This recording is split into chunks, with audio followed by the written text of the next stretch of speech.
Okay, so this one is Princess Catherine, Kate Middleton. I did this one last April when I was in an art show there. Today, artist Ben Copperwheat is taking me on a tour of his Savannah home, which, like him, is full of bright colors. Most of the artwork he created.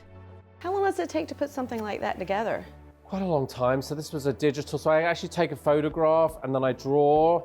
I kind of draw on top of it, and then I kind of merge in digitally the Union Jack background. Then I turn it into a CMYK print, cyan, magenta, yellow, black, and it's actually 4 screens that come together to make the one print. So it's hand screen printed.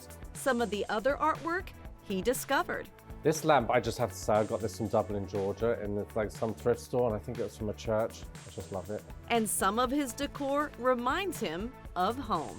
And then this is actually I got off eBay Marketplace just about couple of months ago in South Carolina, British telephone box. Ben was born in the UK, graduated from the Royal College of Art, and collaborated with his cousin, Lee Copperwheat, who had his own line of clothing. Eventually, he followed him to New York. So my first job was at Calvin Klein. I trekked my portfolio around. It's before online portfolios or really anything, and I got a job in the first 2 or 3 weeks at Calvin Klein. So what did you do for Calvin Klein? I did print design, so I was on the jeans line, Calvin Klein jeans. From there, he got connected to some big celebrities. I started working with Stephen Burrows in the mid-2000s. He was actually the most successful African-American designer in the US. So he did he's been down to SCAD a lot, done lots of different things, and he had kind of a resurgence in the 2000s. So he was doing some clothes for Liza Minnelli, and he used one of my prints. I never actually met Liza Minnelli, but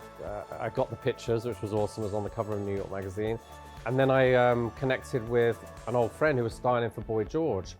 And he's like, oh, you should do some clothing for us for the Culture Club reunion tour. So I did some prints and this really great outfit. And then I did a couple of other things as well. Met Boy George a couple of times in New York at the show, which was awesome. And then Beyonce, another friend of mine from in New York, and that was just the great thing about New York. It's like you just got connected to so many different people, you know. And he reached out to me and was like, "Can you do some pieces for Blue Ivy?" Because he was styling Blue Ivy, and he was also Beyonce's personal dresser. And I was like, "Sure." So he sent me like some pieces down, like a puffer jacket, a couple of other things. I had to screen print them in 24 hours, ship them back.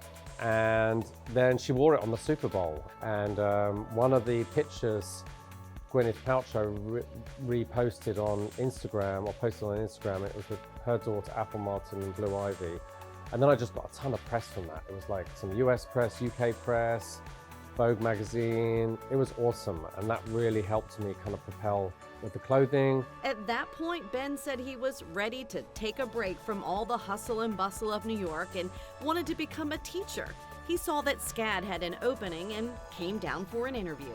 I just fell in love with it. It was so beautiful and fell in love with SCAD. It was just kind of like a match made in heaven. They loved me, I loved them. A perfect match that enabled Ben to continue his artwork while sharing it with the next generation. Artwork that ranges from home decor to wearable art. The common thread in all of that? The passion behind it. It just makes me happy. It brings me joy. I had a really hard time growing up at school. I was bullied all the way through from like 5 to 16. I left school at 16. I failed all my exams except for art, a C grade. I went to work for my dad in engineering. Got very, very depressed. Finally came out at 18. This was in the early 90s. It was kind of a tricky time. And then I started really getting into color. I mean, music was also a big love, and the color just started bringing me joy. And then when I went to art college, I really got into color. And just the brighter the color, the higher the vibration. Love neon colors, and I just kind of, it really just lifted me up in my artwork and in clothing. And then when I started doing my own clothing, I started just wearing it and wearing it and wearing it. And really, I don't really do it for like any kind of attention. I do it because it just makes me feel better. And then people love it. They either don't really say too much at all, or they're like, wow, I love your outfit. Never had anything negative in like 30 years. So it just makes me feel happy, and I just love prints. It's like you're wearing your own artwork, and then everything kind of becomes this merging, you know, the artwork on the walls and the clothing and everything really. So I'm not a fashion designer, so I don't sew, I don't make clothing. I screen print on existing pieces, thrifted or other pieces. Ben Copperwheat has been adding his unique artistic touch in all colors of the rainbow to clothing for decades now. And he's currently teaching this art form to his students at the Savannah College of Art and Design. Today, he's giving me a quick lesson inside his private studio. So basically, I have my screen here, and you can see the image through the screen. And if you take care of your screens, they'll last years. I can't say the same thing for the screens. So you can reuse the screens? Yeah.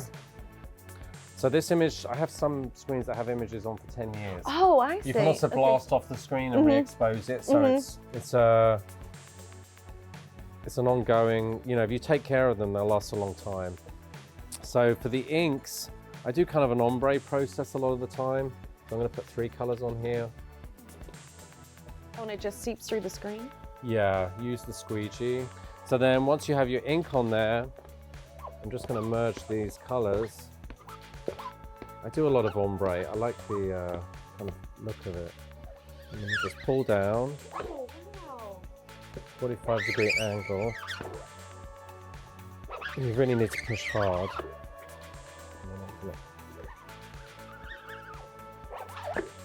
Going on existing clothing, you really have to give it a good pull because you have the seams, so.